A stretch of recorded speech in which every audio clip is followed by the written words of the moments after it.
மாசம் ஃபுல்லா ஒரே வரதட்சணை கொடுமையா தான் நடந்துட்டுருக்கு. இந்த வரதட்சணை கொடுமையினால எத்தன பெண்கள் பாதிக்கப்பட்டு இறந்து போறாங்கன்னு நேத்து ஒரு வீடியோல பேசி நம்ம சேனல்ல போட்டிருந்தோம். அத பார்த்துட்டு நம்மளோட ஃபாலோவர் ஒரு சிஸ்டர் Instagramல எனக்கு டிஎம் பண்ணியிருந்தாங்க. அவங்க லைஃப்ல நடந்த ஒரு சில விஷயங்கள என் கூட ஷேர் பண்ணியிருந்தாங்க. அத வீடியோவாவும் போடுங்கன்னு சொல்லியிருந்தாங்க. ஒரு பக்கம் பொண்டாட்டிய அடிச்சு துன்புறுத்தி வரதட்சணை வாங்கிட்டு வா அப்படின்னு சொல்ற சில ஆண்களும் இருக்கத்தான் செய்றாங்க. இன்னொரு பக்கம் ஒரு பைசா கூட வரதட்சணை வேணாம். ஏன் பொண்டாட்டி பிள்ளைங்கள நான் உழைச்சு காப்பாத்திக்கிறேன் அப்படின்னு ஒரு சிலர் ஆண்மகன்களும் இருக்கத்தான் செய்றாங்க. இந்த மாதிரி ஆண்களை வந்து மனுஷன்னு சொல்கிறத விட தெய்வம்னு சொல்லலாம். இந்த மாதிரி ஆண்களுக்கு கோயிலே கட்டலானே சொல்லலாம். அப்படி தான் இந்த சிஸ்டரோட ஹஸ்பண்டுங்க. இவங்க 2 பேரும் லவ் பண்ணியிருக்காங்க. இந்த பொண்ணு வந்து கிறிஸ்டியன், அந்த பையன் வந்து இந்து. அந்த பையன் வந்து இவங்க வீட்டில் பொண்ணு கேட்டு வந்திருக்காங்க. இந்த பொண்ணோட அம்மா அப்பா ஒத்துக்கறல. நாங்கள் கிறிஸ்டியன், நீங்கள் ஹிந்துன்னு சொல்லிட்டாங்க.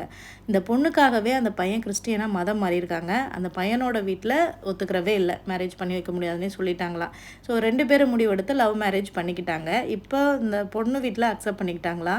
அக்செப்ட் பண்ணி இந்த பொண்ணுக்கு செய்ய வேண்டிய அந்த நகை இதெல்லாமே செஞ்சுருக்காங்க. இந்த நகையெல்லாம் எனக்கு ஒன்றுமே வேணாம், என் பொண்டாட்டிக்கு நானே எடுத்து கொடுத்துக்கிறேன் அப்படின்னு அவங்க ஹஸ்பண்ட் வாங்கவே இல்லையா. இப்போ ஒரு பிஸ்னஸ் பண்ணுறாங்க, ஒரு கம்பெனி ஸ்டார்ட் பண்ணி இந்த பொண்ணு தான் இப்போ ரன் பண்ணிகிட்ருக்காங்களா.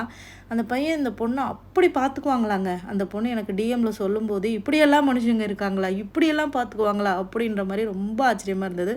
ரொம்ப நல்லா இருக்கணும். God bless you.